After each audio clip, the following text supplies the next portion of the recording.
Hello, I'm Venus with Galaxy Inc. And for this week's writing tips, we're going to be doing a two-part mini-series on disabilities in literature. Now, originally I was going to do this as one part, and then as I was kind of typing up the notes, I realized that it wasn't all going to fit in one video, or if it was going to be really long. And so I thought it'd be better to kind of split this up into two parts. And so the first part is going to be this week's video, which is the history of disabilities in literature and a little bit of my backstory on my history and why I am interested in this topic. And then the second one will be a tips for writers on how to write better characters with disabilities.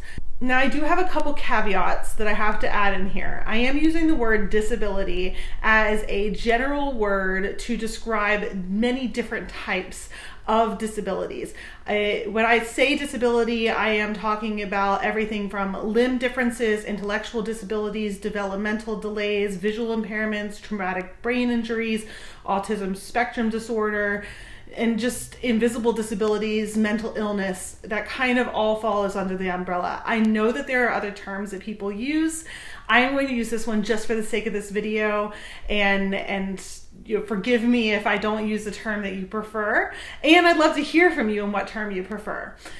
The second caveat is that I am not a person with a disability. However, I am very intimately familiar with different disabilities and illnesses through my family and my immediate family, as well as some of my close friends. The way that I became interested in disabilities in literature was when I was in grad school. I moved back home. My youngest brother was a senior in high school while I was in grad school, and I agreed to teach him literature that year. He was homeschooled, and it was a senior year, and I just figured it would be something fun for us to do together, and I love learning and teaching. So part of what I did as part of the curriculum was I chose a list of 24 books that my brother could choose to read from. And I picked them specifically for him, books that I thought he'd really enjoy. There were some classics mixed in there, but there were some also new ones, so that he could choose which ones he wanted, but I knew that all of them would probably be something he was interested in. So things like Treasure Island and action-adventure stories. Might have thrown in a Portrait of Dorian Gray in there or something like that, which he did actually read. He learned a lesson that you shouldn't read a book just based off of the comic book. But I chose like 24 stories that I thought he'd enjoy that were kind of a tailored list for him. Out of the books that I chose, I wanted to choose stories that had characters like him, characters who were on the autism spectrum. And I thought that that would be a really interesting and engaging way. So I started looking for books with characters with disabilities. And I quickly discovered that there weren't very many. And there were very few, especially at that time, which was 2009 or 8, that there weren't a whole lot of books out there with characters on the autism spectrum, and even fewer with the main character being on the spectrum. And I was kind of flabbergasted. I didn't realize how few books were out there with that kind of visibility. It just didn't exist. And then the more I started to dig, the more I discovered that it was really, really not, there really weren't a lot of books.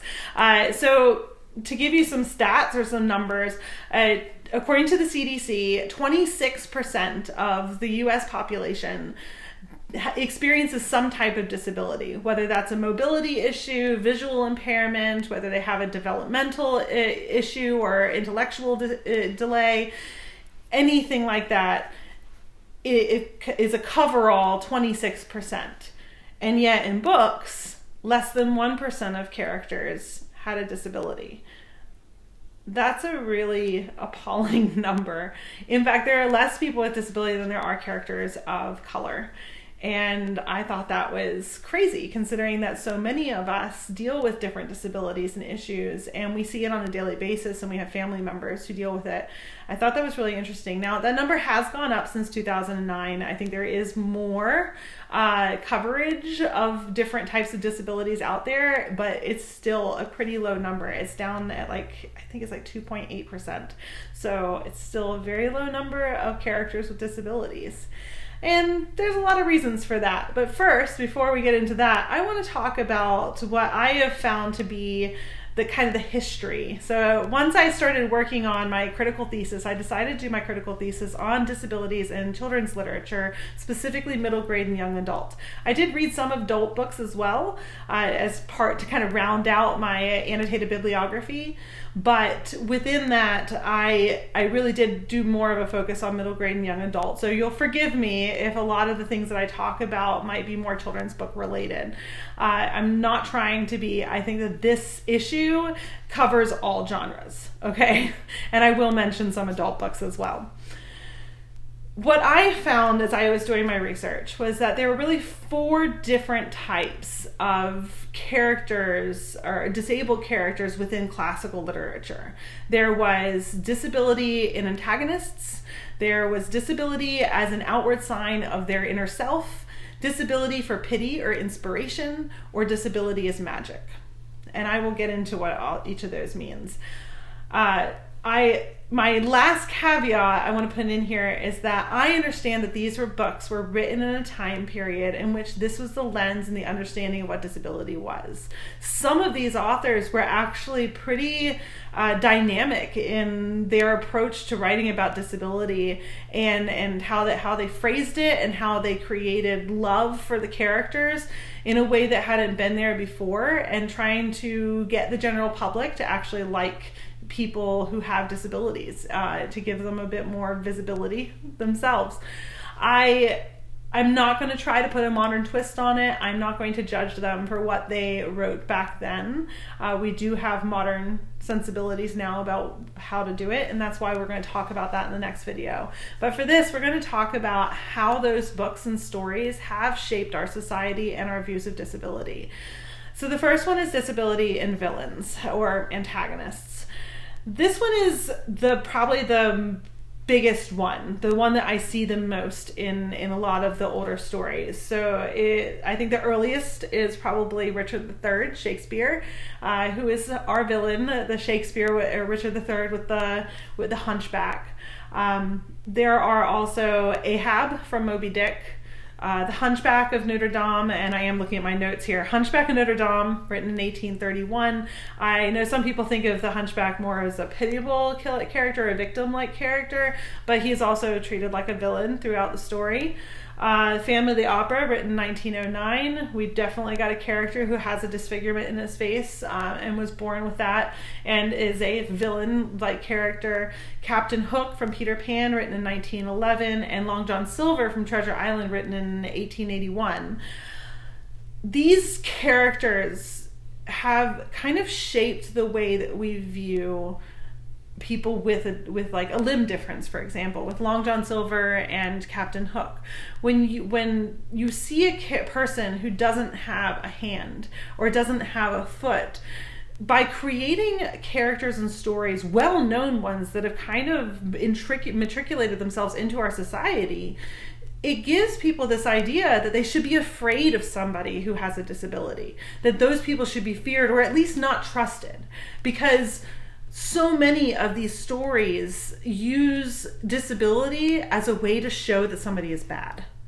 And that's what these stories are doing. You should be afraid of someone with a scar or a disfigurement because they're scary. It's an outward sign of them being a crooked person on the inside, a crooked body for a crooked soul. And that is a horrible thing to think about now, but that is kind of what that was doing, was creating these villain-like characters.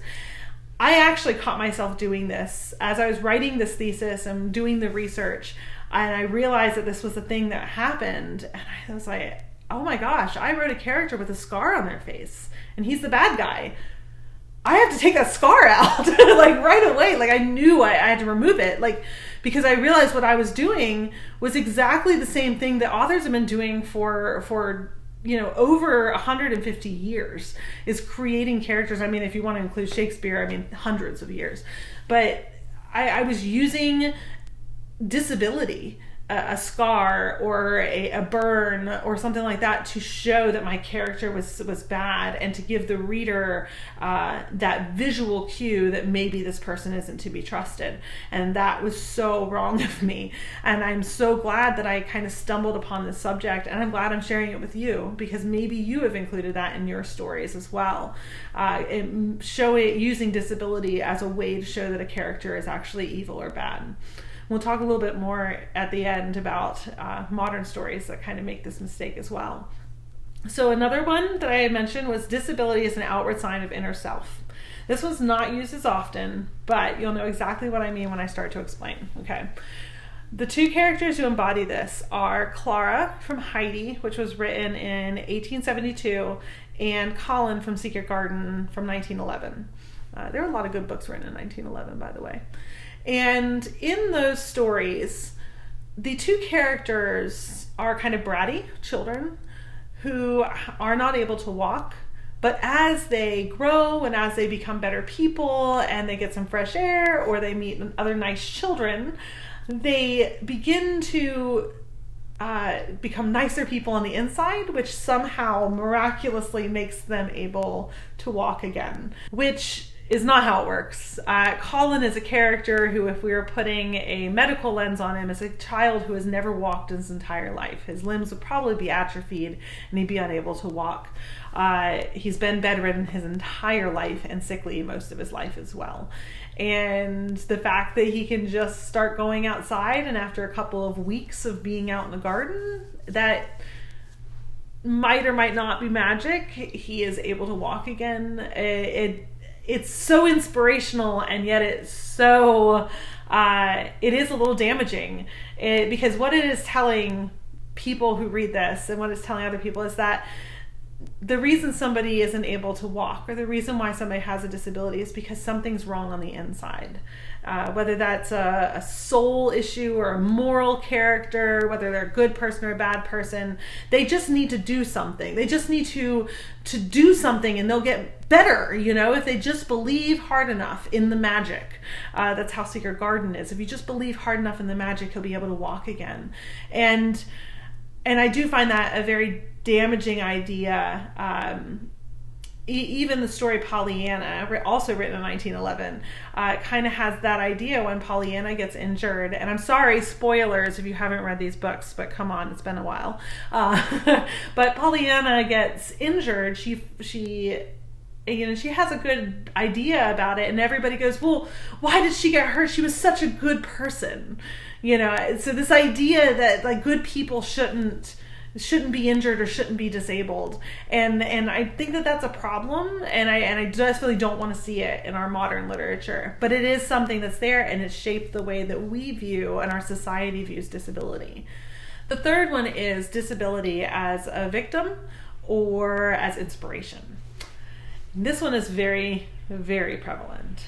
We are introduced to usually wonderful characters. These wonderful, adorable, sweet, kind characters who are taken advantage of because they have a disability, or they end up dying. There's a lot of dying of these characters because they just were so sickly or poorly.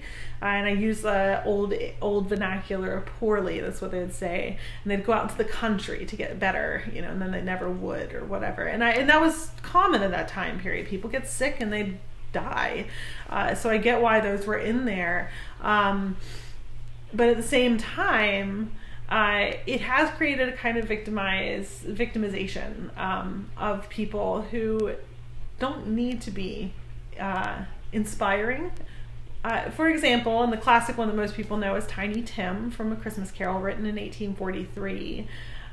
Tiny Tim is an adorable character, and we find out that he's very poorly, and he ends up dying when we look at the Ghost of Christmas Future.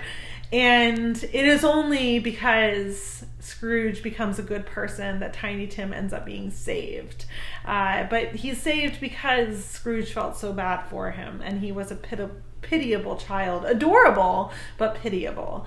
And I do find that even when I watch some of the movies that have been made with Tiny Tim, he's always very flat. He's a very flat character, and really all he is God bless us everyone, and that's kind of, you're meant to feel sorry for him.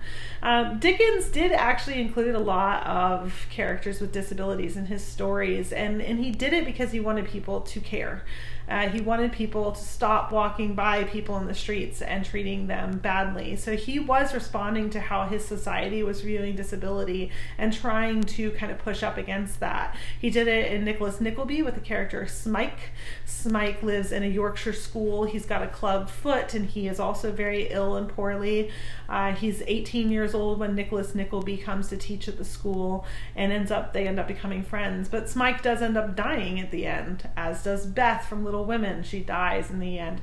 There's a lot of these characters, they die in the end, and you're supposed to feel sad for them that they're sick. They're usually very sweet and kind, and you're supposed to be inspired by their bravery and their honesty and their kindness despite their disability. And there's a lot of that in classical literature, and a lot of characters like that in classical literature. And the last one is Disability is Magic. And this is, the characters like Snow White with the seven dwarves, leprechauns, Wizard of Oz, these kind of characters that have kind of become like magical creatures. And so when we think of the word dwarf, you don't think of a little person, you think of a character in a story. And again, this is that time period thing, that this is how things were back then, but we are definitely moving past that, I hope. So in the 1970s, there was the creation of the Rehabilitation Act and the Individuals with Disabilities in Education Act. And what those two things did in the 70s was they put people with disabilities back into society, because for the longest time we were taking people who had disabilities and mental illnesses and we were putting them away in institutions, not to be seen and not to be heard and not to interact with the general public. So you didn't see somebody with Down syndrome, in a regular school. That just didn't happen. There wasn't a special education programs for kids with intellectual disabilities or children in wheelchairs, and people really had to fight to get their kids educated up until that point. And so when we started to see that is when things started to change also in literature. That was when we started to see more characters with disabilities in them, and authors kind of acknowledging that these people were within the stories. And yet, despite doing that, the stereotypes have kind of persisted. We still have these villains who have disabilities. So, for example, our villains, we've got Dr. No. In fact, if you go through a lot of the James Bond stories, a lot of the villains have disabilities. Freddy Krueger. Darth Vader, has got a big machine keeping him alive, and breathing for him. More recent one, I like to watch a show called Teen Wolf. I know. But there's an alpha male on there, and he is blind, and he is like stereotype blind. It's kind of annoying. I don't like it. Like I said, the second one, the disability is an outward sign of inner self, is a little less common. In modern ones, I would think of like Sentable Woman, I think would be a good one.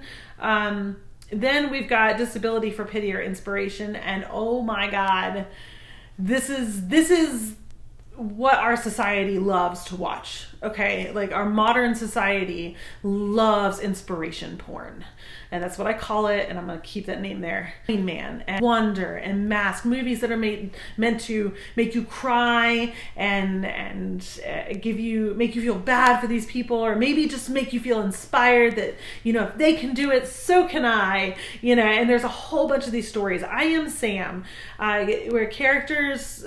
I know there's tons tons more, and I could just keep on naming them. But we really like these kind of inspirational stories, and usually these characters are good and kind and sweet and loving, and we're supposed to feel bad for them. A lot of times they aren't born with a disability. The disability happens in the story, like Friday Night Lights, where the character ends up in a wheelchair after a football accident. There are so many of these kind of stories pervasive throughout our society where we're asking people to feel sorry for them and then be inspired by them, which of course gives this impression that all people with a disability should have inspiring lives of some kind. And I don't like that either. The last one is the magic. Disability is magic. And I know you're thinking, wait, we don't tell stories about leprechauns and dwarves anymore. We know better, except we don't. Bran from Game of Thrones, if you're a fan of the books or the show, he becomes disabled, and then he becomes the three-eyed raven and can warg into other creatures, and he has magic. Sean Murphy in The Good Doctor, which is a new show that's still airing, that is not how autism works, where you get to like stop and stand still and all these numbers and stuff go through your head, and you have like almost like superpowers because you can calculate numbers or see things in a way that nobody else can. It doesn't work that way. It doesn't work that way. We've also got Daredevil, who is blind and he has superpowers. X-Men, the whole X-Men series is talking about disability, but at the same time, it also is disabled characters with superpowers. So, I mean, it's really pervasive in our society. You would think that they're not there. You think, oh, we've moved beyond that. We don't do those things from but we do. We absolutely do. And we continue to create these characters who are not always the most dynamic. Are there characters who are dynamic and fall outside of these categories and are very good characters who we like to watch and see? Of course there are. There are some fantastic characters that have been created in classical literature and in modern literature that do have these disabilities that are represented, but do it in a way that is dynamic and interesting and gives agency to the character that they're portraying. But we're going to talk about how you can do that and how we can create more characters like that so that we have better representation in our next week's video. Don't forget to press like and subscribe to my channel. We post new writing tips almost every Friday. I've been Venus with Galaxy Ink. I hope your writing is out of this world.